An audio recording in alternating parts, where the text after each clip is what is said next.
आपण पाहतोय की ठिकठिकाणच्या मतमोजणी केंद्रावर मतमोजणी सुरू झालेली आहे।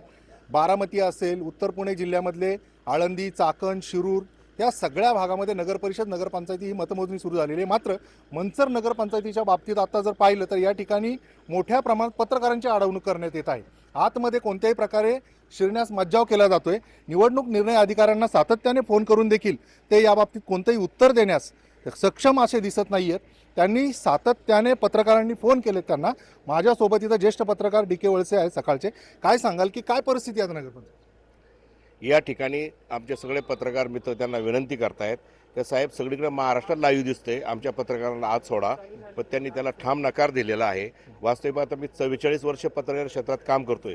विधानसभा, लोकसभा अनेक केलेल्या आहेत, जिल्हा परिषद अनेक केलेल्या आहेत, पण पहिल्यांदा एवढा कटू अनुभव माझ्या जीवनामध्ये आलेला आहे आणि हा प्रकार बरोबर नाही आहे। लोकशाहीपासून हे वंचित ठेवतात आणि सगळ्यात म्हणजे आमचे हजारो प्रेक्षक त्यापासून वंचित आहेत।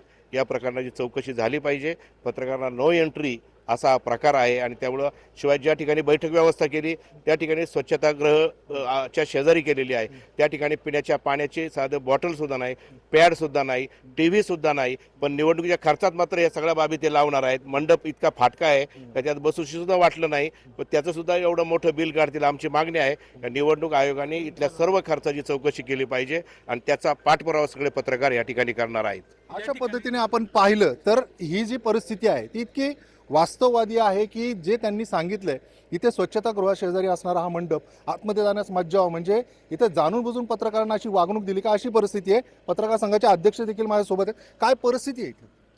आता सकाळ एक अर्धा पाऊण तास झाला आम्ही त्यांना रिक्वेस्ट करतोय, फोन करतोय, पण फोन रिसिव्ह करत नाही। मग नेमकं बाकीच्या ठिकाणी सगळं पत्रकारांना अलाउड केलं आहे आणि इथं काय आहे याबाबत मला तर वाटतं पारदर्शकतेबाबत प्रश्नचिन्ह निर्माण झालेलं दिसत आहे आणि सगळ्या ठिकाणी लाईव्ह चालू आहे आणि आम्ही फक्त सांगितलं का प्रत्येक कॅमेरामन किंवा जे चॅनलवाले असतील त्यांना 30-30 सेकंदाचा अलाउड करा, ते जाऊन तुमच्या प्रतिनिधी परत बाहेर येतील, परंतु त्यांनी त्याला ठाम नकार दिला आहे। एकंदर हा सगळा सावळा गोंधळ आहे। जी स्वच्छतागृहाच्या शेजारी पत्रकार कक्ष केला आहे ही सुद्धा लांछनास्पद बाब आहे आणि हे संपूर्ण मंडप किंवा बाकीचं जे वास्तव आहे एकदम वरून दिसतंय तसं नाही आहे। याबाबत आमचं तर म्हणणं आहे, आता ज्या डी.के. वळसे पाटील जे ज्येष्ठ पत्रकार आहेत त्यांनी सांगितलं का त्यांनी 44 वर्ष, आता 30-35 वर्ष मी काम करतो याच्यामध्ये, परंतु असा अनुभव आलेला म्हणजे कटू अनुभव असा यापूर्व काळात आलेला नाही।